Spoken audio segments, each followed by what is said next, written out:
Welcome to the Boneyard with Steve Robertson. As always, I am your good friend and host, Steve Robertson, here on the Hump Day edition of the Yard. Man, I tell you what, it sucks to lose, right? Especially these midweek games. It really sucks. It does. And we've had too many of them. We really have. And that's the thing that concerns me is like, I get it. You want to get some work for some guys, but I tell you this, we've got to have some guys step up and win these midweek games because even the ones that we've won have been a bit of an adventure, right? Let me just call it for what it is, right? I mean, the reality of it is we simply cannot afford to lose these games.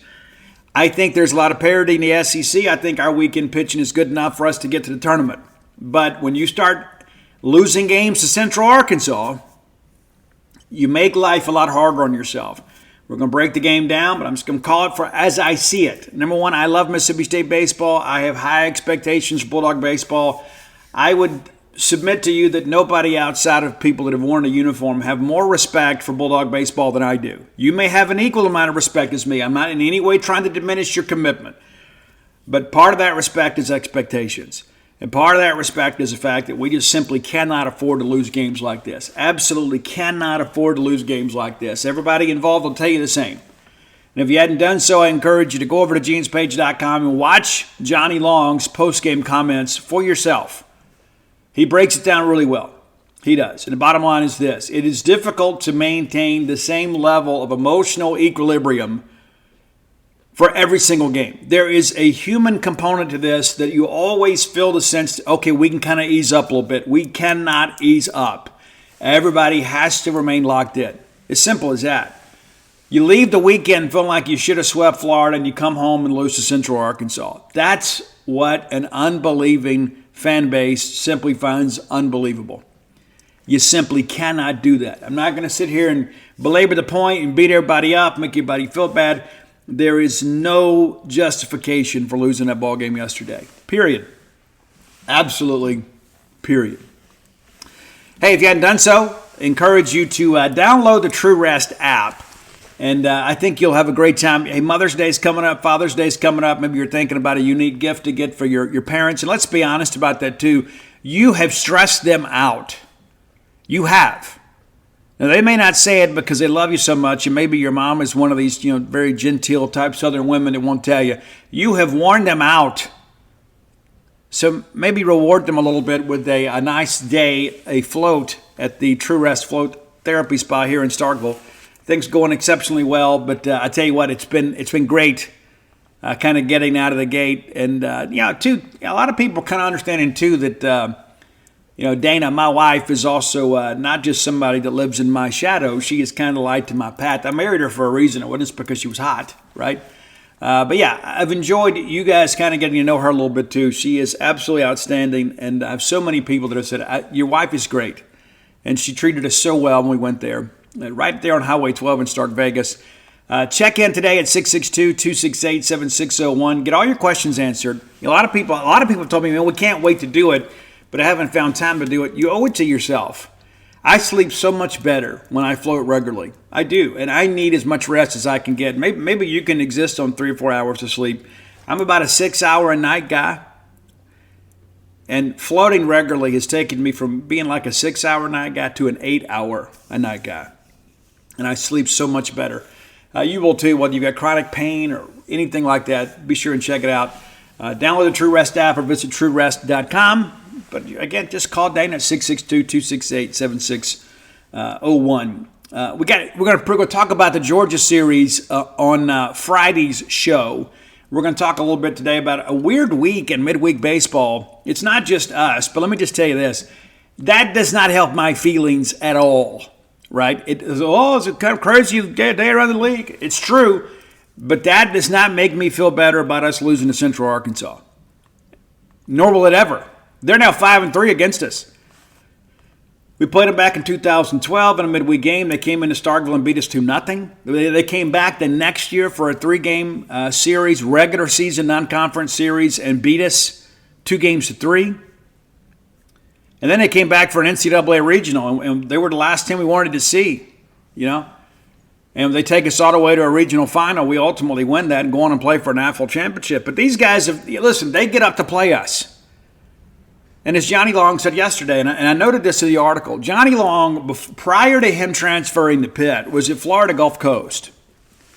And so for those guys, it's like, hey, we get a chance to go play in a big-time college baseball stadium. They're going to be throwing some of the younger kids. We got a chance to jump on these guys because our lineup is still our weekend lineup. And you might even throw a weekend guy if you're Johnny-come-lately like those guys. Florida Gulf Coast, when he was there, upset number 22 Pepperdine, upset number 17 Florida State, and number 5 Miami. Yeah, it's true. And so he's been on both sides of this, but here's the thing, too.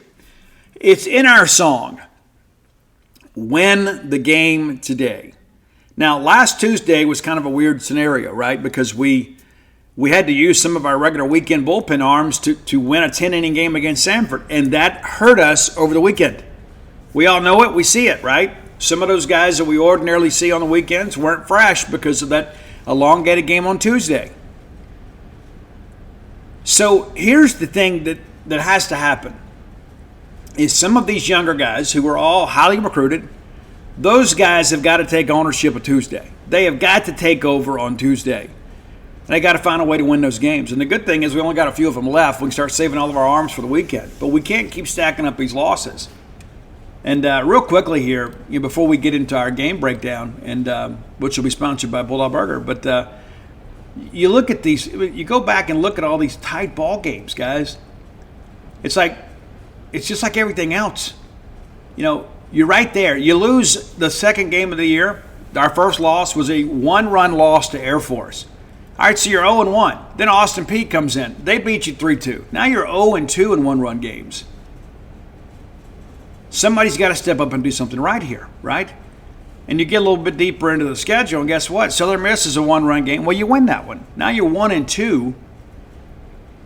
And again, I'm just kind of scrolling here as we go. We lose to South Alabama by 1. That makes you 1-3 in 1-1 ball games. You get New Orleans 2-1, right? So now all of a sudden that's 2 wins. And then you lose that ball game against LSU, 9-8. Had the big comeback, couldn't get the big hit in the ninth. You come back and you lose to Florida 7-6, and you lose to Florida again 4-3, and then lose yesterday 7-6. Something's got to give, because here's the thing too: it's easier to coach in those moments. Let's be honest about that. When you get beat 26-3, your words kind of fall on deaf ears when you say, "Hey guys, we're close. We're close." This is about, hey, somebody somewhere, somebody's got to step up and make a play for us. But some of these young guys, they were highly recruited, that have worked exceptionally hard, have got to step up. And I thought yesterday we had some guys that had opportunities to step up and didn't get it done, and it cost us a ball game. Let's thank our friends at Bulldog Burger Company, longtime sponsors of this show. I love Bulldog Burger Company. They love me. It's a great relationship. It's not just a working relationship. It's a dining relationship. It's a personal relationship. It's a business relationship. It's everything that I want it to be in a relationship. Because I get benefits from the relationship, right? We're friends with benefits, right? Now, I get to go in there and have a great meal and put my feet under their table and have them just kind of take care of everything. How great is that, right? You just show up, pick out a great hamburger, and I don't know what you're looking for. It's a thing. Sometimes when I go, I try to go with an open mind because I never know what's going to strike me. Like, yeah, this is the way that I want to go here, right? There's so many great options to choose from, and there's always great specials. Don't ever sleep on the specials, whether it be the dining specials or the shake to go specials. So many great things to choose from. Have the spring rolls as your appetizer. They'll make you and everybody around you better looking. No question about that. Again, that's Bulldog Burger Company. 3 locations to serve you. University Drive in Stark Vegas, Gloucester Street there in Tupelo, Lake Harbor Drive in the Richmond Flowood area. And you just never know where the great Bulldog Burger Enterprise Empire may go next. Bulldog Burger Company, the place where people go to meet, M-E-A-T. All right, we'll spend some time going over this ball game, and it was a dog of a game throughout. It was not a fun game to watch. It wasn't a fun game to cover. It was very frustrating, and I asked Chris Simonis that it had to be one of the most frustrating losses in games of his tenure here. And you said, but Steve, we had some games we got 10-run ruled. It's easier to flush those games than it is something like this. It's just absolutely terrible. All right, so here we go. Top of first. Yeah, we get off to a pretty good start here. We start Nolan Stevens, and so we get a fly out, and then there is a fielding error by the shortstop. Just a ball, and I don't know if the field was a little bit damp or whatever, but we just couldn't come up with it. And then we pick him off. Our SEC leading 11th pickoff of the year. And then Sermonelli singles to left field. It really shows how big it was, that pickoff, because if he's still second base there, he likely scores. And then Sturgeon, their best hitter, grounds out to the shortstop. And so they strand one in the inning. Bottom of one, State does it like you want to get it done, right? You get the leadoff guy on, and I know a lot of people say, hey, Amani needs to hit better. Amani has one of the highest on-base percentages in the roster, on the lineup, shall we say. But Larry walks, gets down in the count, 0-2, works the count for a walk there, and then goes to second on a wild pitch. And you think, okay, we're off and running. We get a ground out to third, and then Larry takes third on a wild pitch. So the runner's at third with less than 2 outs. You got to find a way to get the run home. We do. DJ steps up, does a job here. It's a fly out to right field. Runner tags and scores 1-0, and then Hines pops up to the second baseman. But it's 1-0. And you feel like this guy is struggling to throw strikes. It really is. That's how it feels. Top of second. Against State with a 1-0 lead. We give up a leadoff single here to Shaddle. There's a fly out to right, a line out to left, and then we get Curtis to K swinging. So, again, we get a little traffic on the bases. We're able to navigate through that. Bottom of second, State goes 1-2-3. Hyzak flies out to right. Chance flies out to right. Stevens grounds out to second. Non-productive inning for the Bulldogs. Top of third. We left Logan Stevens here, again trying to save him for the weekend. Bring in Logan Forsythe, and this is the inning when things became unraveled. Now, Logan Forsythe has talent, but as Chris Lamona said, he did not compete in the strike zone yesterday. We get ahead 0-1 here and end up walking Mason King, who is the 9-hole hitter. That is one of the cardinal sins in all of baseball. You don't walk the 9-hole hitter. We do here. And then Mendola flies out. King still second, and then we get the K swinging. So you think, okay, we're a pitch away from getting out of this. It's not even a really difficult situation yet because you've got the runner at second and 2 outs. Ground ball, routine fly ball, the inning's over. Well, then we hit Sermonelli, right? 0-1 count, and we plunk him. Now we have to deal with their most dangerous hitter with 2 guys on, and we walk him too to load the bases. Again, we're just 1 pitch away from getting out of it. Well, then Shaddle hits one off the Atkerson Plaza corner out there, the little corner in right field. I thought the ball was gone off the bat. Would have been a grand slam. Ends up being a 2 RBI single. So now it's a 2-1 ball game. And then Shipley, the catcher, hits a 3-run home run to make it a 5-1 ball game. And from here, you thought there's still plenty of ball game left, but this is not a good development. We get Zeb Allen the ground out to third to get out of it. But now you're down 5-1, and you're chasing the game, which has been a consistent theme of midweek. You get the early lead, just like we did at Samford, and next thing you know, you're down multiple runs. You got to get a crooked number in there to kind of get back in it. And instead, State goes 1-2-3. Chester grounds out to short. Spalletta grounds out to second. Larry flies out to right field. All right, top of 4, we bring in Colby Holcomb. Colby had a couple of good relief appearances, had a rough one against Samford, and this one was just so-so. Starts out well enough, though. We get Curtis and King both to strike out swinging. And then you think, okay, things are going to settle here. The Mendola doubles down the left field line, and then Seldom Rich, he doubles down the right field line. So back-to-back doubles with 2 outs, pushes a run across. Very significant in the final tally, because of the fact that, hey, here you are again, a pitch away from getting out of this. That's 2 innings in a row where State's able, if you make 1 pitch, you're able to get out of this thing without giving up runs. We don't do it. And then Sermonelli flies out to left field. So now 6-1, bottom of 4. And you get the leadoff walk to Rashawn. You think, okay, here we go. All right, we'll start chipping away here. They make a pitching change here with a 1-0 count on Dakota Jordan. And take Peyton Wyndham out of the ballgame, bring in Cole McRae. He gets DJ to strike out swinging. I thought McRae really gave them a really good effort. I thought that was the difference in the ballgame, to be honest with you, because in those middle innings, he really held us down. Marshawn still second, then Hines flies out to left. Marshawn takes third, and Hyzak strikes out swinging. So that's 3, 4, and 5 there. You need a base hit somewhere just to try to get this run home. We're unable to get it. All right, top of 5. Sturgeon singles, infield single here. Just a tough play. Then a pop-up to the second baseman. Sturgeon still second, and then Shipley walks. So again, more traffic on the bases. Zeb Allen gets the bunt down, which I thought was rather interesting. It really was. They get the bunt down and get runners to second and third, and then they pinch hit, and Travie comes in and flies out to left field. The run scores. And again, it's like you got to know what's happening here. You got to understand situational baseball. You take the out when they can give it to you. But again, all of this kind of comes from the fact that we have a walk here that pushes that runner to second base. And again, it sets up a scenario where they can get a sac bunt down and get 2 runners in scoring position with less than 2 outs. Mason Kingdon strikes out looking. Now it's a 7-1 ball game, and at this point it feels like the game is lost. There's still plenty of game left, but you feel like, you know what, we're down 6. We haven't been able to piece anything together, and at this point we haven't even gotten a hit. All right, bottom of 5, Chance flies out to right. Stevens grounds out to short. Chester grounds out to second. Putting the ball in play, but they were all rather routine plays. Just kind of call it for what it is. We bring in Gage Haley, his Bulldog debut, and I thought he was pretty good. He settled down a little bit after that first inning, opens it up with a leadoff walk, and then there's the fielder's choice, so we force the runner at second. And then Seldenbridge steals second. Sermonelli flies out to right, gets the runner to third. We walk Sturgeon again. It's almost like we were kind of unintentionally walking him, like we were just not going to let him beat us. And then Shadow lines out to left to end the inning. So again, traffic on the bases. We're able to navigate through it.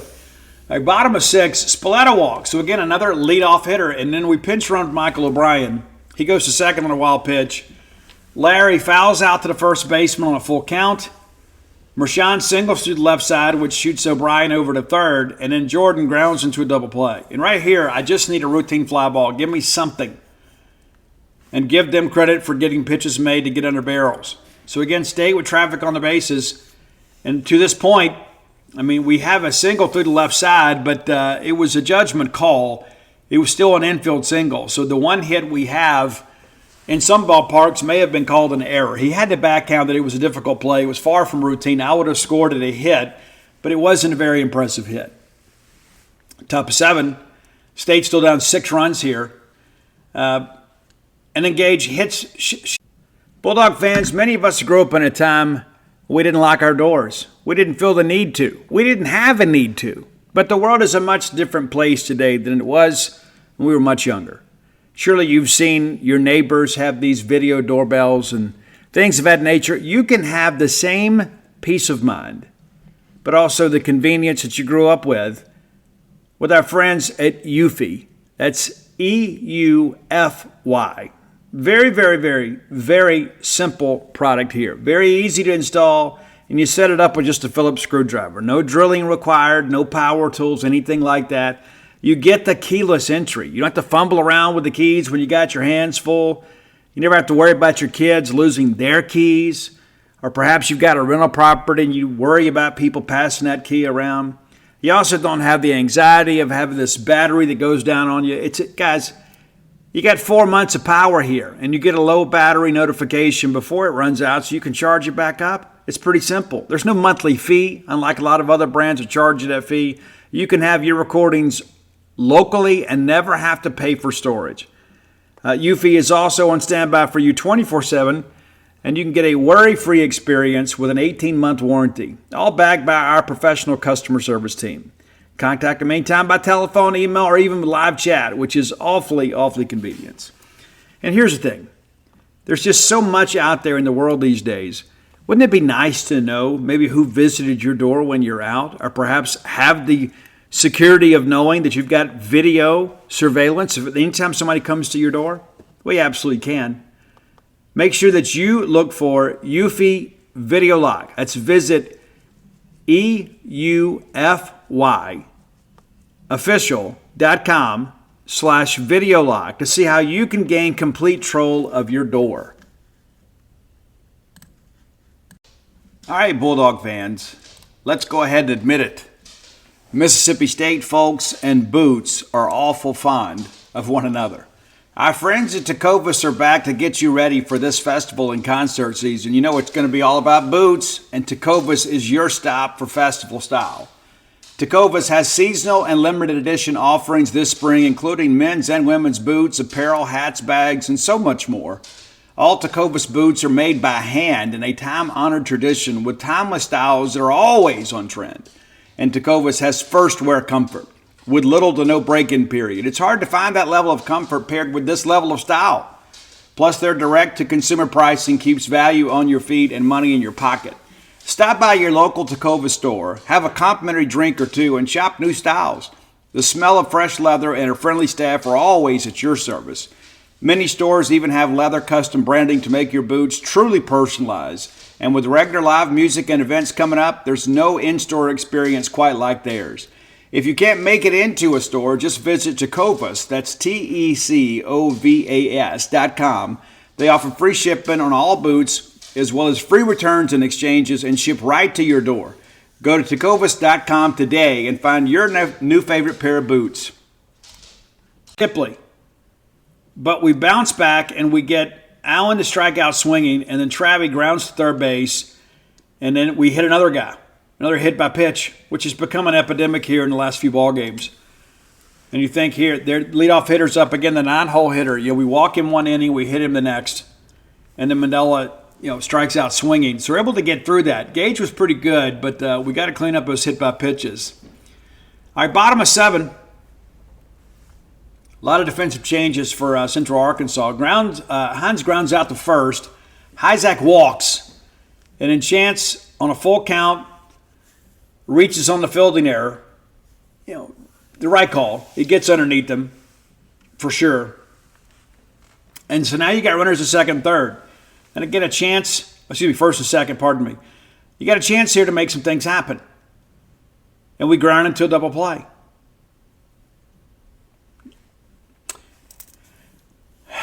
We ground into a double play. You had runners on the corners, pardon me. And that was the thing I was thinking at the time. I got to send the runner here.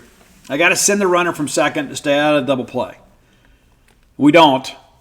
I would be a little more aggressive on the base pass here. But, again, that's the gift of hindsight. You weren't in the press box with me when it happened.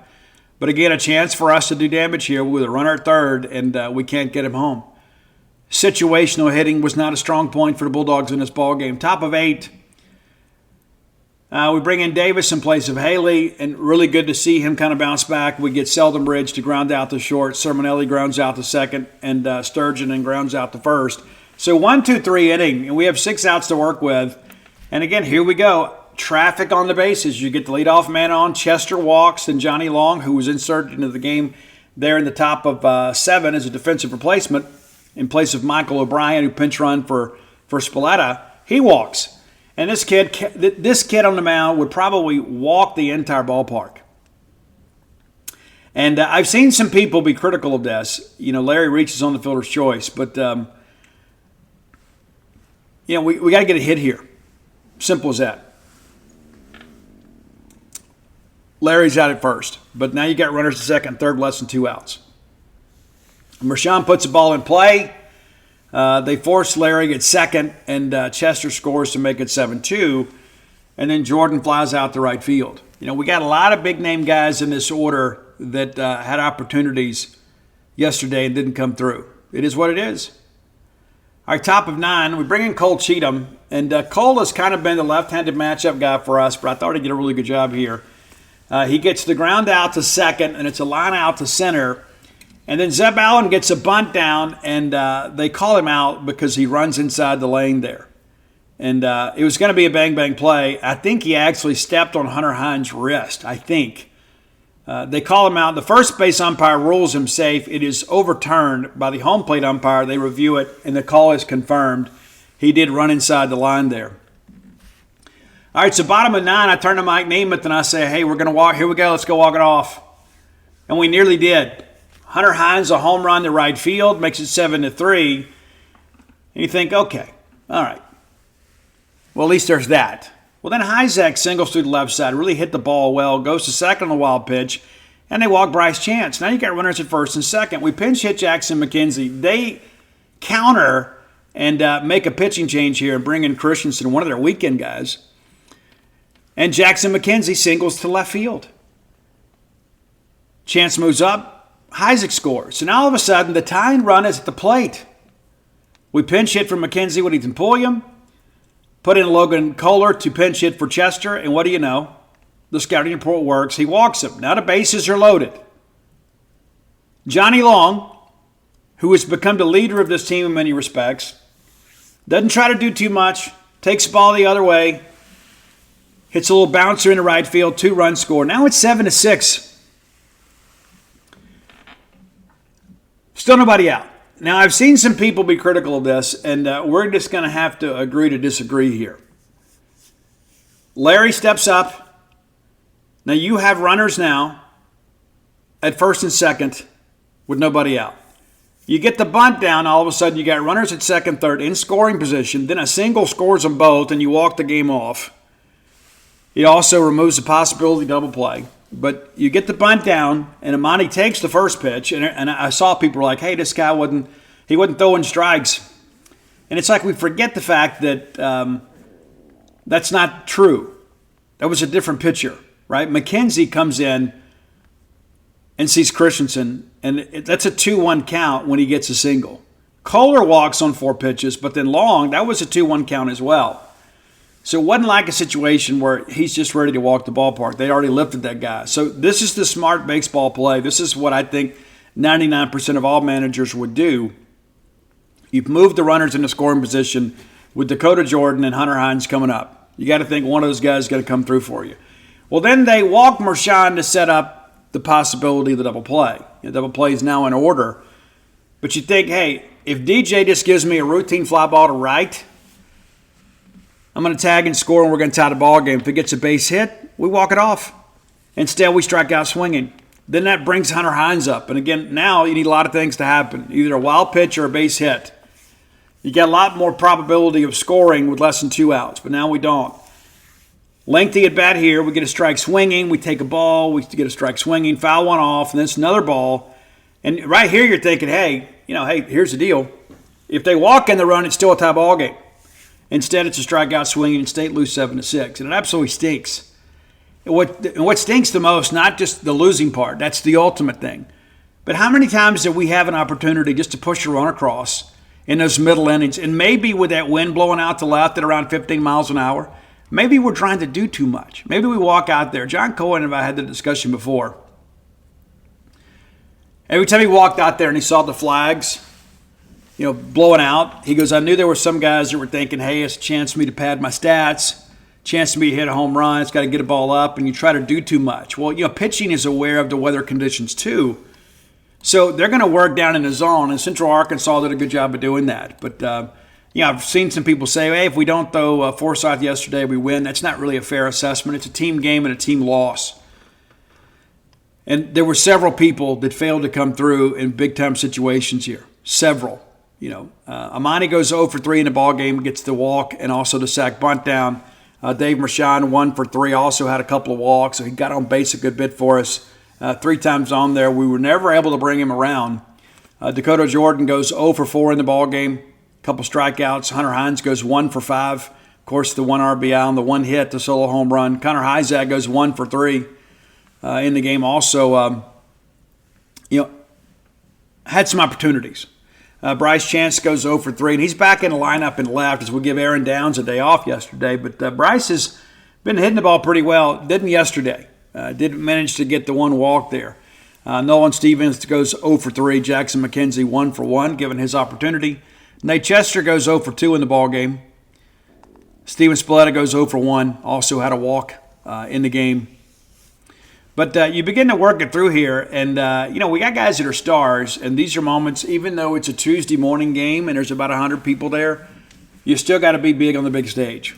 You have to be. Nolan Stevens goes 2 innings, allows 2 hits, no runs, 1 K, no walks. Logan Forsythe was tagged with the loss, works 1 inning, 2 hits, 5 runs, 2 walks, and a hit by pitch. Colby Holcomb goes 2 innings, 4 hits, 2 runs, 3 strikeouts, 1 walk. Gage Haley works 2 innings. Does have the 2 hits and the 2 hit by pitches. No hits, no runs. But again, control's got to be better. And for his first appearance, you don't want to be too critical. But Tyler Davis with a bounce back, perfect inning of relief. Gets 3 ground outs. Cole Cheatham also perfect in his opportunity. Tyler Davis retired his inning in 6 pitches. Cole Cheatham in just 9. So pretty efficient work there. But again, they're not high leverage innings when you're down 7-1. You're just out there, you're trying to get out of there. And they're just trying to move the game along. Peyton Wyndham, the starter for UCA, goes 3 innings, does not allow a hit, allows 1 run. It is earned, a couple walks, a couple wild pitches. Coleman McRae earns the victory, works 3 innings, allows 1 hit, no runs, the walk and 2 strikeouts. And, of course, the 1 hit he gave up was the infield single from Rashawn. Perry Tidlow was a guy that really struggled. I thought we were going to be able to get to him. Goes 1/3 of an inning and also has the walk. They pulled him and put Hunter Alexander in there. And, of course, this allowed us to kind of catch up here. 1 2/3 of an inning, 2 hits, 4 runs, had 3 walks. And it's just like for us, when you walk people, they score. It's traditionally the same for everybody. When you don't make people earn their way on, you're really taking a chance here. And Charlie Christensen comes in, works the 1 inning, gets the save, 2 hits, the 1 run, 2 walks, 2 strikeouts, and got our best 2 star hitters to strike out to end the ball game. Very significant win for them. And again, they're now 13-15. Bulldogs fall to 19-11. Not great by any stretch of the imagination. Not great. I'm happy to put this one in the rearview mirror here, but and again, a lot of people point to Forsyth because of the fact, they scored 5 runs in the inning.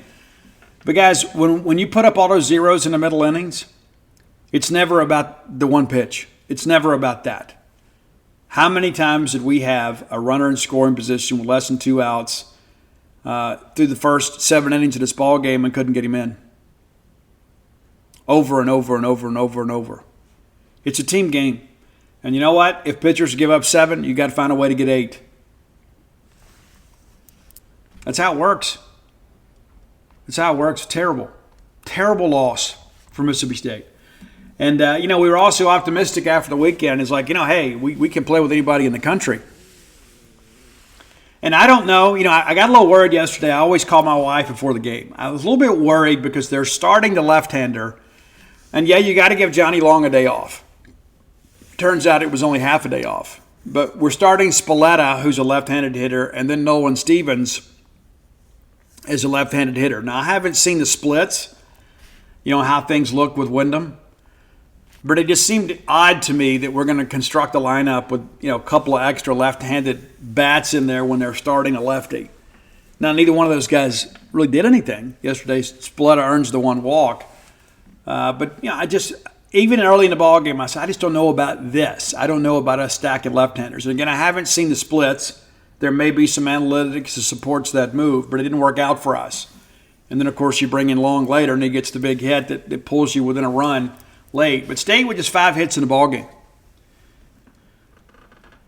And it's just nuts to think about that. We didn't get our first hit until the 5th, and then finally kind of get it going late. But, we did not hit the baseball yesterday. And we hit some really good pitchers over the weekend.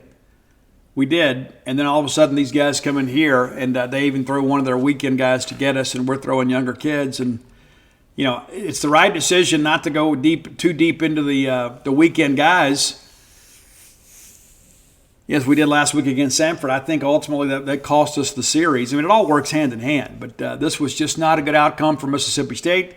And one that I think will stay with us for a little while. All right, time for today's Top 10 list, as always, brought to you by closewithblair.com. That's CLOSE with Blair, BLAIR.com. Blair is my friend, your friend, our collective friend in the mortgage industry.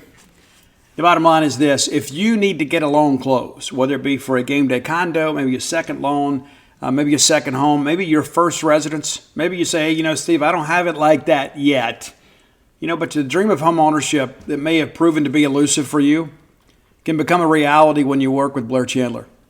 Again, visit him at close@blair.com, or better yet, give him a call or text today at 601-500-2344. Again, that's 601-500-2344. Let him know you heard about him on the Boneyard. That's the smart play, because he is a Mississippi State guy. And he'll work with anybody. He doesn't discriminate. It doesn't matter if you root for Southern Miss or Ole Miss or Wesley College or whoever. Blair is an equal opportunity mortgage lender and has a place here in Starkville, multiple season ticket holders. You know, he's just one of these kinds of guys that happens to be a Bulldog that's done a really good job for himself and wants to do more to help you guys. We've had several Boneyard listeners that have closed loans with Blair. So if you're looking, or maybe you know somebody else that's looking, have them reach out to Blair at closewithblair.com. Again, at 601-500-2344. Now, Roy and I blew it on Monday. We did. We blew it. And it kind of was brought to my attention. And I thought, you know what? We owe our people better than this. You know, Monday was April Fool's Day. And we should have done a full-themed top 10. We didn't. We're going to do it today because we have that kind of freedom. We're not restricted by any of that. If we want to do a, happy belated April Fool's Day list, then that's what we're going to do. That's exactly what we're doing today. And it's a great list. It is. Now, there are a few honorable mentions we didn't include. I didn't include the Who's Won't Get Fooled Again because, number one, I don't really care for the Who. And number two, I think I've got 10 songs that are better. We didn't include Foolish Games from Jewel. We didn't. Didn't really fit our motif. A lot of good songs out there involving fools, right? Wise men say only fools rush in. Yeah. But I can't help falling in love with you guys, you Boneyard listeners. But here we go. Our top 10 April Fool's Day songs, even though it's the April 3rd. Number 10, I absolutely love this song. And it's off the Now and Zen album when Robert Plant kind of came back. And he was, oh my gosh, that album from start to finish is so great. And so even though this really wasn't as big a hit as some other things that he'd done, I have to work it in. It's Robert Plant's Ship of Fools, number 10 on your list. You know, World Party had a Ship of Fools song too. We just didn't include it. All right, number 9, I love Tommy Shaw, and Tommy Shaw loves all of us. Tommy Shaw, of course, in many respects was the driving force behind the rock and Styx. Dennis was a much different guy. He was really more the theatrical guy. Tommy was a rocker all the way. Tommy, of course, did some great work with them Yankees and Jack Blades. It's great stuff. The Shaw Blades album is good, too. If you haven't checked it out, you should. But Tommy wrote this song, and Dennis, of course, added some keys to it, kind of made it more Styx-ish. But it Styx is Fooling Yourself. That's a song directly to you, angry young man. It's one that's very hopeful, but also kind of a cautionary tale. It's like, why are you so angry when you got your future in front of you? That was me. All right, number 8. I thought about this one this morning as I was thinking about the list. How in the world did we not get this one? It's Elvin Bishop's I Fooled Around and Fell in Love. True story. Yeah. And you worked with it. You must have been with about 1 million girls. I love them and leave them alone. You know, then on the next thing you know, you fooled around and fell in love. When you find the right one, that's what happens. And you regret some of that stuff in the past. At least I do. Maybe you don't. Maybe you counted all as game. But there we go. Fooled around and fell in love from Elvin Bishop. And a familiar voice on that one, too. You have to do your own research. Number 7. Many of you think this band is a one-hit wonder. And you're wrong. You're wrong. It's the band Foghat. You say, yeah, Steve, I know Slow Ride. Yeah, it's all you know. I'm going to encourage you, if you like that classic rock sound, listen to that entire album, and you'll find one of the best songs on that album for Slow Ride is Fool for the City. Number 7 on your list is Fool for the City from Foghat. Absolutely dig this track, man. That didn't get enough playing time, if you ask me. It's one of those songs, too, that a lot of people, even in my generation, they kind of went back to listen to the influences of our influences. Maybe we missed on this a little bit. You know, I love that old Steppenwolf and Foghat stuff. I do. Loved it even when I was a teenager. But this is a great, great track. Fool for the City by Foghat, number 7. Number 6, we almost missed this one. I got it ready. I wrote the list, and I had to text Roy. I said, you know what, I want to make a change. I actually made 2 changes. But number 6, how could we not include Michael McDonald? And the Doobie Brothers with What a Fool Believes. Great, amazing song. It's really one about codependency, right? It's like, all this stuff happens and, she's not being loyal or he's not being loyal or so many things that happen in life or so many warning signs and red flags. And you just kind of like, it's okay. It'll all work out. It'll all work out. What a Fool Believes. And I think it's one of Michael McDonald's greatest works. All right, number 5. Now, my wife believes this should be number 1, and I completely disagree with her. Now, I put the list out again today. We talked about it last night. She goes, I think this song should be higher, and she reiterated her objection again this morning. And you may agree with her, and that's cool. She's not the rocker that I am. She thinks she is, but she's really not. And this was the last, if memory serves me correct, I looked last night, so I shouldn't have to trust my memory. But I believe this is correct. This was the last song prior to the breakup that Led Zeppelin charted. It's Fool in the Rain. And it's a great song. The composition is great. I just don't think it's one of their best ones. But, I was 8 years old when this song was being played on the radio. And so, of course, this was, again, before it all went bad. But they've had some other songs over the years that have shown back up on the list. But this is the last one when they were still, the true entity of Led Zeppelin. This was like the end of the Led Zeppelin run. Fool in the Rain, number 5 on your list. All right, number 4. This was a big hit off of the Street Talk album from Steve Perry. Oh Sherry, but this is another one. Big hit for them. It's Foolish Heart, his little solo jaunt from Journey. I dig it. It was also part of the American Idol thing. The guy that wrote there was a guy out there that was claiming that he had a relationship with Paula Abdul. And so he sang this song because he knew that Randy Jackson had worked on the album with Steve Perry. And so there was a lot to that, too. You can go back and, what was it called? Politics? It was an interesting, it never even went anywhere. But nevertheless, a little aside there on that song that it appeared on American Idol as part of a scandal. All right, now the last 3, guys, we're rocking here, and we're going in my era. And I know many of you said, well, Steve, if this is a full theme song, there are some obvious choices, and you're absolutely correct. And you're probably wondering in what direction we're going to go here. Now, many of you are probably going to say, Steve, this deserves to be number 1. That's fine. Okay, I could make that argument too, but I'm not. I've got it number 3. It's Def Leppard's Foolin', number 3. Great track off the Pyromania album, which I like better than Hysteria. I know Hysteria sold more copies, but it was got a little bit of a sellout. I mean, let's just kind of call it for what it is. And great for Def Leppard. Super for them. But to me, Pyromania, that's the gateway album for me, the Def Leppard, and Foolin', absolutely phenomenal. Number 2. Now, the gateway album for all of us, I think, for Cinderella was Night Songs, the debut album. Of course, many of us, way back on February 13th, 1986, if memory serves me correct. And I know 1987. February 13th, 1987. We gathered in the Mississippi Gulf Coast Arena, and we watched Bon Jovi and Cinderella. The tickets sold out immediately, because Bon Jovi was the biggest thing in the world, and they brought Cinderella with them out on that national tour and really established Cinderella as a great band. Of course, we only got 3 great albums to work with Cinderella because of the fact that, I guess Still Climbing you could kind of throw in there, but it's really not. It's kind of disjointed.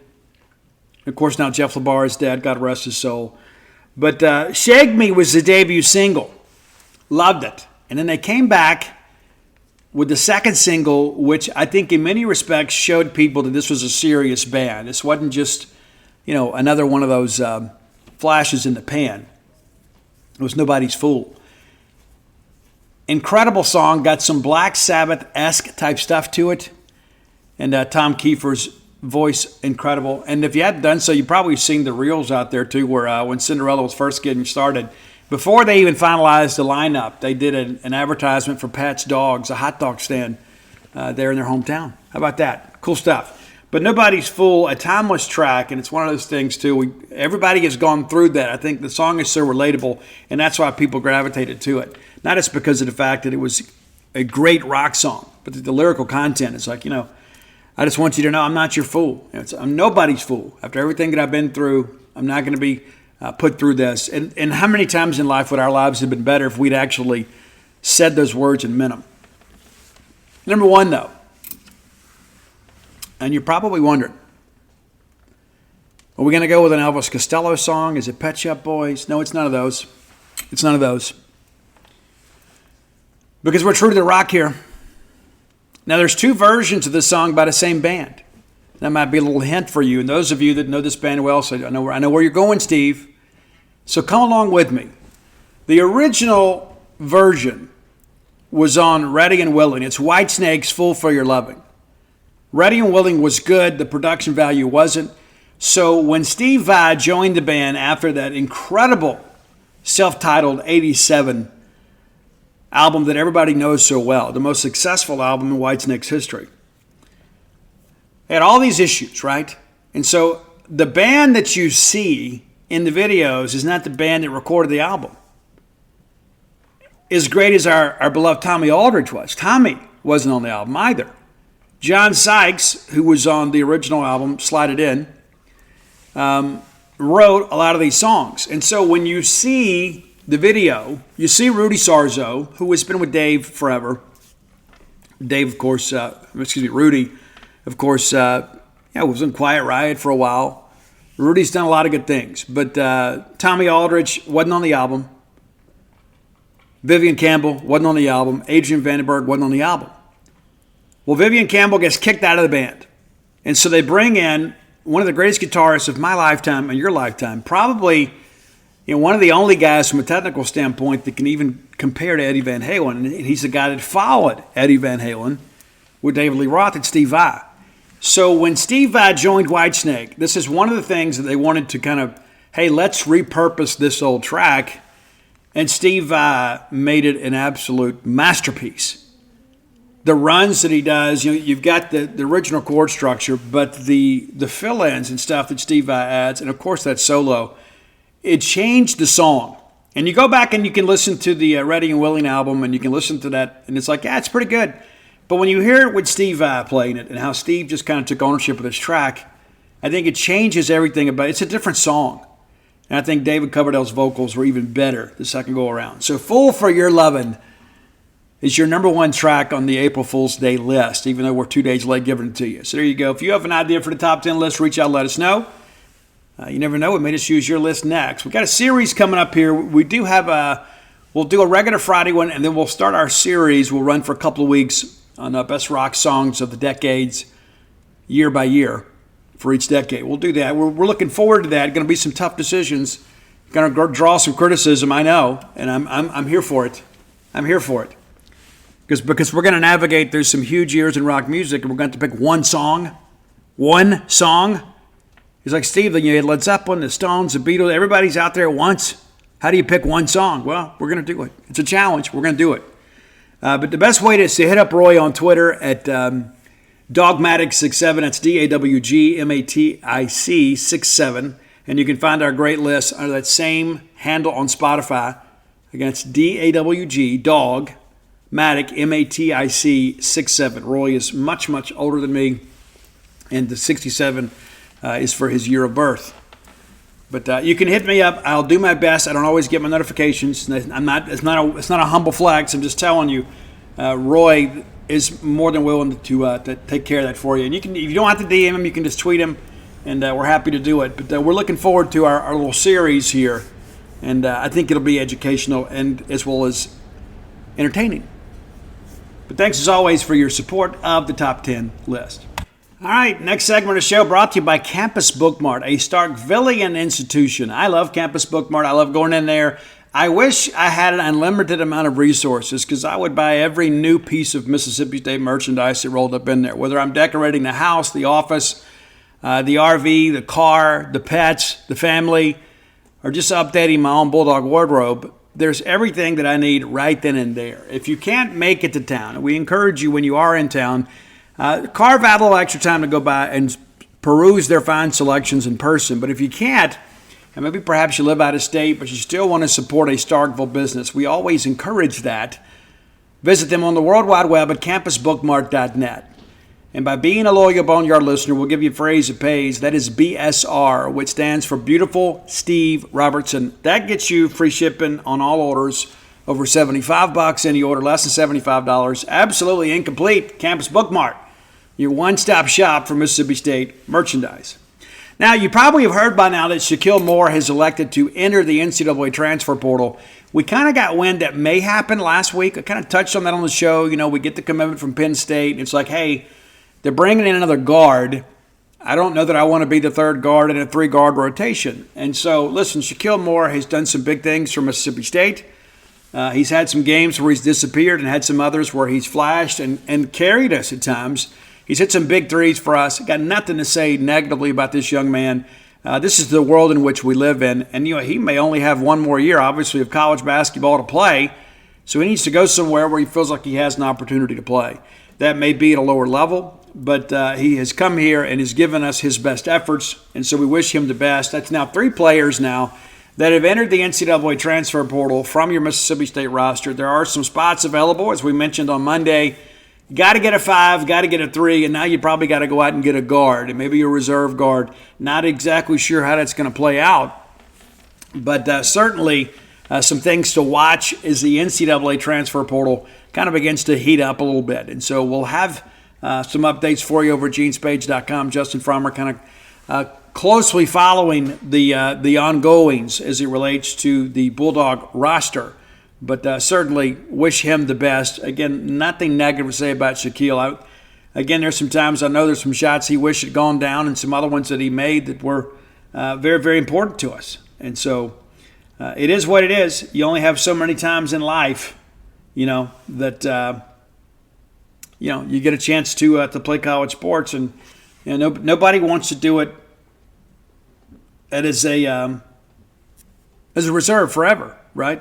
That's a big part of it. So look for State to be very, very active in the transfer portal market. And again, we got to get some scores. You know, we feel like we've got a pretty good nucleus, of course, with Cam and Josh Hubbard. So it's 2 very important spots. But outside of that, it's going to be very much a new look team next year for your Bulldogs. Of course, you know, some others, you know, are going to be back, but mainly in reserve roles. But we do have some starting positions available. Hey, did you watch the LSU and Iowa women's basketball game? I watched it, and it's a rematch of last year's national championship game. I got some hot takes about this, too. A couple of them have been shared by some other people. So one of the things that I want to say is I read the New York Times article basically making some comments about the LSU team was a little bit, you know, off color, shall we say. And some people, of course, tried to imply some motive there that I don't know that necessarily existed. I think it's a writer that was just trying to generate some clicks. But it was a little bit over the top. I think we can all agree. It's not a good versus evil thing. Listen, LSU women's basketball has been a great program for a long time. There was a little down years there, of course. And then Kim Mulkey, of course, Scott Woodard goes out and brings her home from Baylor. And I'll share with you, too, you know, Kim is very much a polarizing figure, but she has some of the same treatment, I guess, that Dawn Staley gets. And the reason that people don't like them is because they're tired of losing to them. Now, some people can suggest, well, you know, that's the ultimate compliment to a competitor. And it's true. I mean, Dawn Staley is one of the best women's basketball coaches of all time. Kim Mulkey is one of the best women's basketball coaches of all time. She was a tremendous player at Louisiana Tech. She's won multiple national championships at Baylor. She's won at LSU. And so a lot of people were kind of tuning into that game because they don't like LSU, they don't like Kim Mulkey, they don't like Angel Reese. Let me tell you this, I like Angel Reese. I think Angel Reese is a tremendous basketball player. Now, you don't have to like her as a person. And do I think, listen, it got a little bit carried away last year with the whole hand in the face and, you know, showing the ring. Yeah, that was tacky. It was. It's true. But that's an emotionally charged situation where you're about to win a national championship. How would any of us behave, right? And so I think it's important to look at these student athletes as people and not just as, figures on a screen. You know, and the thing that I've heard too, you know, and I have no reason to doubt Angel Reese, is like, you know, she got death threats and harassing messages and things like that. And that's so far beyond what should be acceptable in our society. Now, all of that said, one of the things that I have a disagreement with, and I can't remember who said it first, but I've seen a few people say this: if you're going to be LSU and you're going to wear the black hat, you have to always wear the black hat. You can't wear the black hat and go out there and be, the big villain on the block, and then all of a sudden when it gets shoved back in your face, like, well, hey, wait a minute. No, you got to be consistent the whole way through. Period. You want to be the Oakland Raiders of old? You be the Oakland Raiders of old. You want to be, the Detroit Pistons? You want to be those guys? When they had Rick Mahorn and Joe Dumars and Isaiah Thomas, you want to go out there and you want to be the most physical team out there. You want to intimidate people. Then you got to wear it. You got to wear it all the time. You can't go out there and be the bully and then when somebody beats you, all of a sudden cry for mercy. You got to take it in stride. You do. That's really my only criticism about all this. It's like, it's okay to get out there and be the bully until you get bullied, and then we're like, hey, I want to start an anti-bullying campaign. That just doesn't work. That's my only complaint. I thought the better team won. And listen, we played LSU, we beat LSU this year. They're not the same team. They're a really good team, don't get me wrong. Tremendous amount of respect for Coach Mulkey and that team. And honestly, too, like anybody that's really hating on Angel Reese, you're just hating on her because she's good. Right? Let's just kind of call it for what it is. We've had some players in the past. Asia Wilson, it was in South Carolina, who I've met, who was incredibly nice and very down to earth considering her stature as a basketball player. But it's like people go out and say these things, and it's like you forget these people are people. Listen, we hated Asia Wilson when she was on that court because she denied us multiple championships in the Vic Schaefer era. But it doesn't change who she is as a person, right? We can hate people in the moment of competition because you hate losing to them, and hate is such a strong word. And so I see Angel Reese, who's not quite the player that Asia was, but is still one of the best players in college basketball. And again, to get so caught up in all this, and it's like we start attacking them as people because we don't like who they are on the court. And so I share that because I suspect that there's probably, if we knew everything about Caitlin Clark, I'm pretty sure there's some things that we would learn about her that maybe we don't really like. But I tell you this, when that young lady has the basketball on the court, she's open from half court. I don't know that I've ever seen anything like it in women's basketball. That somebody can just spot up and shoot from 30 and 40 feet and with great regularity make it. It's ridiculous. It's absolutely ridiculous. And the better team won. And we'll see what happens kind of moving forward. But I watched it, and I enjoyed it. I did enjoy the game. I enjoyed seeing them go back and forth. And I remember one time when Caitlin Clark hit that big three from about 35 feet out, I turned to Dana and I said, this ball game is over. And next thing you know, LSU really begins to play LSU basketball and really very physically dominated the game. They got on the glass. They missed some bunnies, which really handicapped their comeback attempt. But next thing you know, you look up and they're just down a couple possessions. But I just use this time sometimes because I just want to share that it's important to remember that these are people. And I think I've shared with you guys before my interaction with Kim Mulkey after we beat them to go to the Final Four in Dallas. She had been asked a question. There's a writer from the Dallas-Fort Worth area that had been kind of chasing something, trying to create a story out of nothing. And that really wasn't the time. But it was really, really, really, I thought, tacky. I thought Kim Mulkey handled it well. You could tell she was annoyed. But after all of that, they've lost an emotional ball game. They've lost in Dallas. People thought, hey, that Baylor's got a chance of winning an AFL championship here. And then Mississippi State goes in there and wrecks everybody's plans. So she's lost the game. The season is over. And she's had this reporter that's been chasing her for a while. So I'm walking to open locker, and there's Kim Mulkey with her, with her media relations person. And I said, hey, Coach, I just wanted to say hello. And I know that you were married to a Robertson before. And as soon as I said that, like her face lit up, and she recognized that I was a Robertson on my ID. And she goes, oh, where are you from? And so immediately she transitions from kind of coach mode to people mode. And she was great. I could not say enough nice things about her. She was not at all what I expected her to be. And she was so incredibly nice. And she only had a few minutes, and she spent the whole few minutes and just kind of making the connections, and just talking a little bit about Kramer Roberts. And of course, you guys know that Kim Mulkey's his mom, because you couldn't have an LSU baseball game without Mulkey being there and being on TV. But I just share that because I think it's sometimes we get so caught up in the spirit of competition that we forget there are people out there that just because of a school they go to, that doesn't necessarily define them as a person. Not everybody has the opportunity to come play for us. And a lot of our players maybe didn't have the opportunity to go play at their dream schools. And so they come here and they make the most of it, and this becomes home. But people are people. And whether you like Angel Reese's antics on the floor, that's who she is on the floor. And I don't know what she's like in real life. I haven't had the opportunity to spend any time with her. But I don't like the whole good versus evil type thing. It's just two teams playing a ball game, And turns out it was the most watched women's basketball game in history. And as I've shared recently, it's incredible to think how much the skill sets have changed in women's basketball. It's absolutely incredible. It's become a much more marketable product.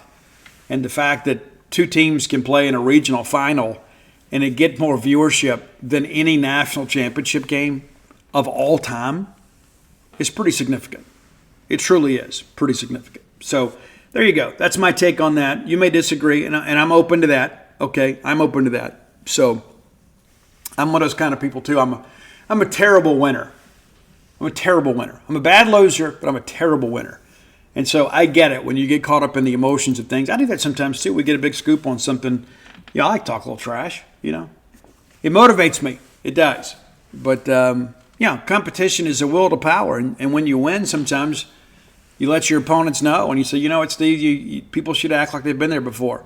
But what if they haven't? What if they haven't been there before, right? And so they haven't ascertained the humility that goes along with that. It's true. I mean, that's the thing it is in life, right? There's so many things, and until you've done it, you don't really know how to react. And it's so easy to judge people that are in a moment that we will never be. That's important to understand too. There's so many things that happen in life that we have such strong opinions about where we will never be in a situation to have our own character and behavior judged because of that. I just love sports. I love sports. I love competition. And I love competition at a very high level. And I like it when the true gladiators of a sport get together and have a chance to compete and decide who was the best. And that was Angel Reese and Caitlin Clark. And it was a very well-played basketball game and very, very entertaining, and I think really good for the sport. That's my take. You may disagree, and that's okay. I don't think any less of you. I love you just the same. All right, final segment of the show brought to you by the Stark Vegas Clubhouse. Google Stark Vegas Clubhouse. Do it right now. Well, not right now. You go back to it later. Google the Stark Vegas Clubhouse, because even if you're not sure if you want to have some big event, watching this thing unfold and seeing the amenities available to you may make you reconsider. Maybe you got a wedding coming up and you need a place to have like the bridal shower and maybe the bachelorette party. You just want a girls' weekend. There's no better place than the Stark Vegas Clubhouse. Maybe it's a guys' weekend. Like, hey, we're all the guys are going to come up here. We got a friend that's got a hunting lease and we're going to be up here. We're going to have a good time. I don't know. Hunting season's basically over now, but you understand my point. Maybe it's when to get the guys together. Maybe it's a father-son weekend. Maybe it's a mommy-daughter weekend, and you're going to sit around and do some activities with your children. I don't know. Or maybe it's a work situation. No matter what your needs are, if you're bringing a group to Starkville, and you should, you can find the great Stark Vegas Clubhouse available to you, available all week long, midweek, weekends, whatever. Of course, it's very busy with ball game weekends because people want to come up here and take advantage of this. Instead of going out and renting 5 hotel rooms, you can have the Stark Vegas Clubhouse and have everybody under one roof. It's amazing. It's amazing. I think about my own family and how great it is when we get a chance to have everybody under one roof. And so that you get together and you play games and you eat together and you hang out together. And if somebody needs to go take a nap, they can do that. And you don't have to get in a car and go drive them anywhere because everybody's scattered all over the city. The Stark Vegas Clubhouse is just 5 minutes away from the Mississippi State campus, and so it's incredibly convenient. and it's tucked away in a place that's really, really quiet. Now, when you get ready to book, you can book through several options. You can choose Airbnb. That's up to you. You can go through VRBO. But if you want to save some money, maybe you don't have it like the big swingers, right? And say, you know what, Steve, I live on promo codes. Well, here you go. Here's one for you by listening to the show. Book through the Evolve website and use promo code BSR10. That gets you 10% off your stay, right? And when you're thinking about a full weekend, being able to save that kind of coin, that's significant. It is. Just by listening to this show. Again, it's promo code BSR10 through the Evolve website. Stark Vegas Clubhouse, no better place to stay in the Golden Triangle area when you're bringing a large group of people to town for a Mississippi State sporting event or a work-related event. Again, check it out today. All right, let's take some time and kind of recap where we are in the college baseball world this weekend, or this week. Still got the weekend to go. We do have some series that will open on Thursday. So you may have saw on Monday, LSU tried to get ahead of this weather that came through on Tuesday, and turned out to be a disastrous result as Southern University takes down LSU, number 8 LSU. And how they're still number 8 is still rather significant to me. They're 2-7 in the Southeastern Conference, and they've lost all three weekends. But they're ranked 8th, and Southern goes into Alex Box, and nothing fluky about it. They win this game, really kind of going away. Thatcher Hurd comes in there in the 9th or in the 8th and has to be relieved. I'm tired of talking about it. I am. But LSU falls to 20-10, and they lose to Southern for the 5th time in school history, the first time since 2005. Things are not well in Baton Rouge. Now, I still expect LSU to figure it out. There's too much talent on that team as the weather begins to heat up. They're going to play a lot of games at home. They're going to figure out the weekend stuff, which will be good for us in the RPI. We got to continue to win, too. We got to get back to winning. Lost 2 in a row. But we need LSU to be good. I know it's fun to say, the curse and that kind of stuff. We need LSU to help carry us in the RPI a little bit. We do. And so that was a very significant loss for them from an RPI standpoint. Again, LSU now 2-7 in the conference. We've already talked about our game. Of course, the 5-run third, the decisive ending in that ball game. State nearly reversed the fortune there in the 9th, but couldn't quite get it done. Georgia takes care of Georgia State. Georgia, of course, this weekend's opponent beats Georgia State, a 15-13 Georgia State team, 10-1 in 9 innings. The Bulldogs pound out 15 hits, allowed just 3. In the game. Florida, last weekend's opponent, struggled a little bit with Florida A&M. Guys, Florida A&M got 13 hits. All Florida Gator pitching. Now, midweek pitching with Florida is much different than the weekend. And Florida, 5 home runs in the game was really kind of the difference in the deal. But Brody Donay, who was the backup catcher, hit a couple last night. So 10-7 is your final. And you look back there in the 6th inning. Guys, this was an 8-7 ball game. Florida's up a run, headed into the final third of the game. It's crazy. It's crazy. But nevertheless, Florida wins. Number 6 Florida improves their record to 17-11. Western Kentucky and Vandy was canceled. UT Martin and Missouri got together, and a nice win for Missouri. UT Martin, obviously kind of everybody. It seems like everybody plays them in a midweek. But they 10-run roll them in 8, Missouri, the first time they can really kind of stretch their legs this year. Score 8 runs unanswered to put the game away. It is a 5-3 ball game after 4 innings. And then from there, it was all Missouri as they bang out 12 hits and 13 runs. UT Martin aided in their own demise with a couple of errors in the game. Arkansas takes care of Arkansas State in 7 innings, 13-0 midweek pitching from Razorbacks, allowed just 1 hit from the Red Wolves of Jonesboro. Again, 13-0 in 7 innings. Texas A&M, they went to work too, 7-inning ball game for them. They 10-run ruled Texas State. A&M now 26-3 overall. One of those losses belongs to Mississippi State. It would have been great to get 2. Memphis and Ole Miss get together, and I remember a couple weeks ago we played Memphis, and they really get up to play the Mississippi teams. Of course, State bounced back to destroy Memphis. Not really the case for Ole Miss last night, and we'll spend a little time talking about Ole Miss just because it's of interest as a rival. But it's a 9-4 ball game. But you look at it, it's 4-4 as they get to the bottom of the 7th. This game was played in Memphis. And we'll go up there too in a few weeks. But it's a 4-4 ball game. And then Memphis explodes there in the 9th and puts 5 runs up. It's interesting, how it all went down there. It's like it's so crazy. They bring in Matthew Morrell. It's a guy that they do pitch on weekends. He gets the first guy to ground out. And then lo and behold, it's a hit by pitch. It's incredible. It's like an epidemic in college baseball. And you got to learn. When you put people on base in tight ball games late, it always comes back to bite you. The guy that gets hit by the pitch ends up taking second. And then lo and behold, there's a single, drives a run in. Then there's a double. There's 2 guys in scoring position with 1 down. They walk, the bases loaded. They get a punch out and think, okay, we're going to get out of this. And what do you know? It's a pass ball. It's nuts, man. The run scores, and then it's a double down left field line. 2 more runs score. It's a 9-4 game. And again, a lot of this comes from self-inflicted wounds. The hit by pitch puts the lead runner on. And the next thing you know, you're chasing the game. And Ole Miss loses 9-4, and of course, a really embarrassing weekend for them.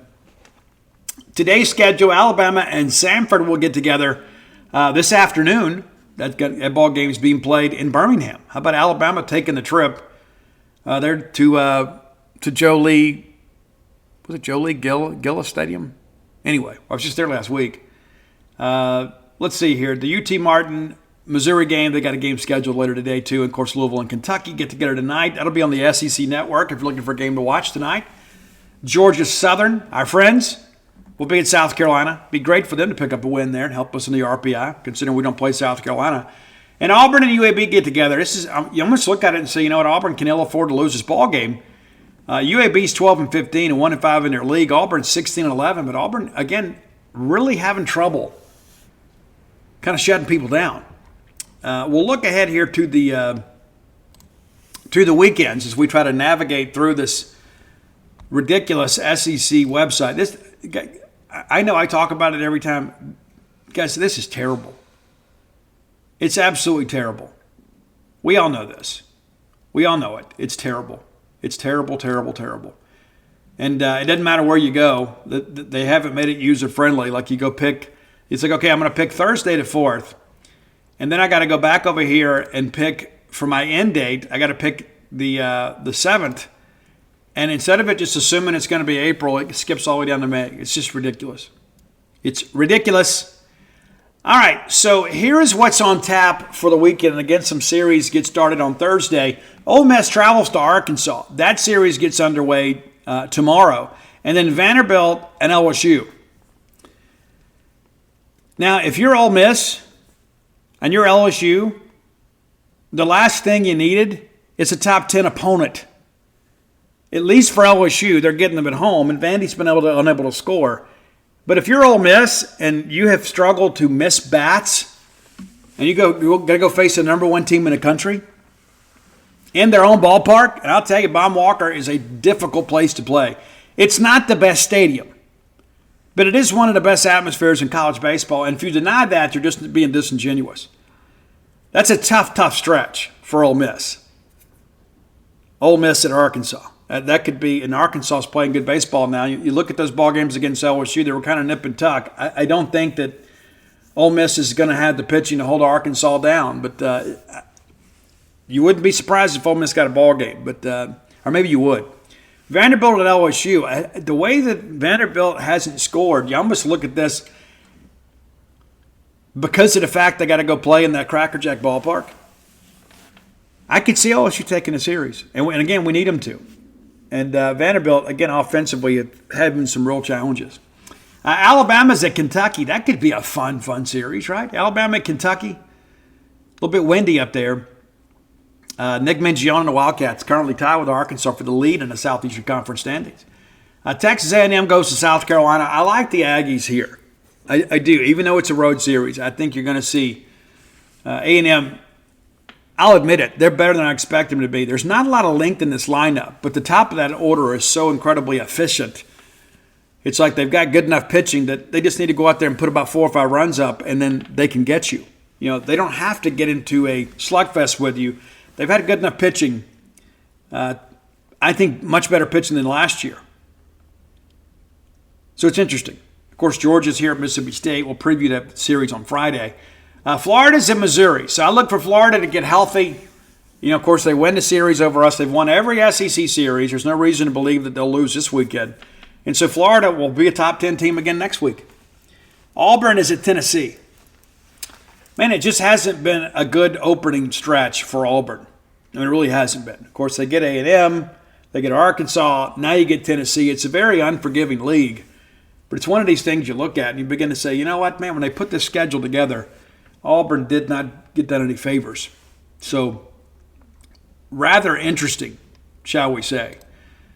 We need to just win our series because there's going to be some people around us that I think are going to – this could be – again, it's the fourth weekend of 10. We're not at the halfway point yet, but this could be one of those weekends that really puts people behind the eight ball or puts them ahead. And we need to be one of those teams moving ahead. If State's 4-5 and we win the series, it makes us 6-6 with 6 weekends left. And you got to find a way to win 8 games to get to 14, 9 to get to 15. And you got a series against Ole Miss and Missouri coming up, and Auburn. Now we have to kind of include them in that conversation. The schedule eases up. There are no off weekends in the SEC, but again, your current standings: Kentucky 8-1 in the East, Vanderbilt 6-3. Again, they had to LSU. Florida 6-3. We fully. I really expect Florida to be number 2 in the league in the East at the end of the weekend. Tennessee, of course, 5-4. South Carolina 5-4. Georgia 4-5. Missouri 1-8. Need to make sure Georgia continues to have a losing record after this week. Arkansas in the West 8-1. A&M 6-3. Alabama and Mississippi State both tied at 4-5. Ole Miss 3-6, LSU 2-7, Auburn 1-8. And again, you look at these teams at the bottom of the West. We expected Ole Miss to be down there. We didn't expect LSU to be down there. People picked State and Ole Miss at the bottom. And now 3 weekends in, you look here and State's right there in the middle of the pack. We're not going to win the West. We're not going to win the SEC. But again, I think we're right where we wanted to be, or maybe where we needed to be, not necessarily where we wanted to be. But when, again, you start thinking about our schedule and what is to come, many of these teams that are near the bottom of the league are ahead of us on the schedule. Again, Georgia and State equally 4-5 right now. And then next weekend, you go to Ole Miss. And that's an Ole Miss team that could easily get swept this weekend. They got swept last weekend by Kentucky. I mean, you start staring this thing down here, what kind of state are they going to be in? Ole Miss will likely be 3-9, maybe 4-8 when we get there. And we are a team that has absolutely owned them. Now, Bianco will get them up and the crowds will be there. But again, we win this weekend and you win at Oxford, I'm not going to call for a sweep on the road, even though we've done that with some regularity. And then, of course, Auburn's coming in here too for Super Bulldog weekend. These next 3 weeks are extremely important. And then we head to Vanderbilt, who, again, this Vanderbilt team has pitched it well. They haven't been able to score. You got to find a way to go up there and get one. I think we might even be able to get the series if we play well. You play like you did yesterday, you're not going to beat anybody. And then Alabama comes in here. And, again, that's the big thing is a lot of these toss-up series are happening here. We got to go to Arkansas, which is tough, and then we come back home and face Missouri. It's difficult to think about it, man, but that's the end of the season. And so, again, with these series that we have left, with the exception of Arkansas, you think there is a reasonable possibility that State could win a series. That's why it's important to flush what happened yesterday. Let's go out here and take care of Georgia. All right, in a few minutes we have left, I want to go over the D1 Baseball NCAA Tournament midseason projections are now out. D1 Baseball is my go-to spot. Baseball America does a great job, but as you guys know, I'm more partial to D1 Baseball. I see those guys out a lot more. So here is, let's run through the brackets real quick here. No state's not listed to host. But number 1 seed is Arkansas, obviously. And they are expected, if the projections hold, we do expect things to change. But here we are right now. Arkansas, the number 1 seed, would have Oklahoma as a 2, Utah as a 3, Arkansas Little Rock as a 4. That regional would be paired up with the number 16 seed Orlando, Florida regional for Central Florida. In that regional, they have UCF as a 1, Georgia as a 2, Southern Miss as a 3, and Grand Canyon as the 4. The number 2 seed in the tournament is Clemson, who would host. They would have Coastal Carolina as a 2, Arizona as a 3, Sacred Heart as a 4. That regional is paired up with 15 seed Nebraska in Lincoln, with LSU in as a 2.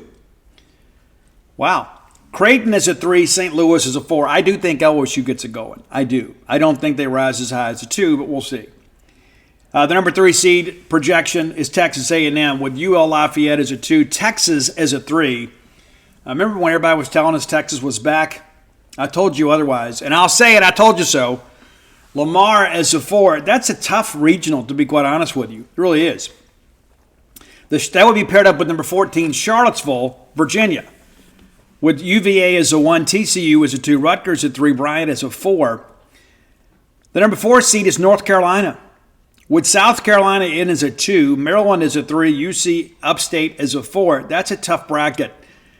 That would be paired up with number 13, Dallas Baptist, who would be the 1 in Dallas, with Oklahoma State 2, Oregon 3, Fresno State 4. That's a loaded regional. Number 5 seed is Oregon State. They would host UC Irvine as a 2, Portland as a 3, and North Dakota State as a 4.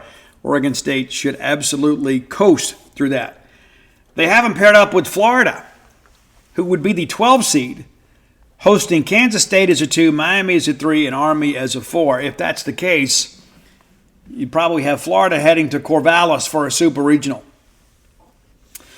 Tennessee is your number 6 seed in the current projections, hosting in Knoxville. Wake Forest is a 2, Northeastern is a 3, and Bowling Green is a 4. The Wake Forest pitching staff could make that a very interesting weekend.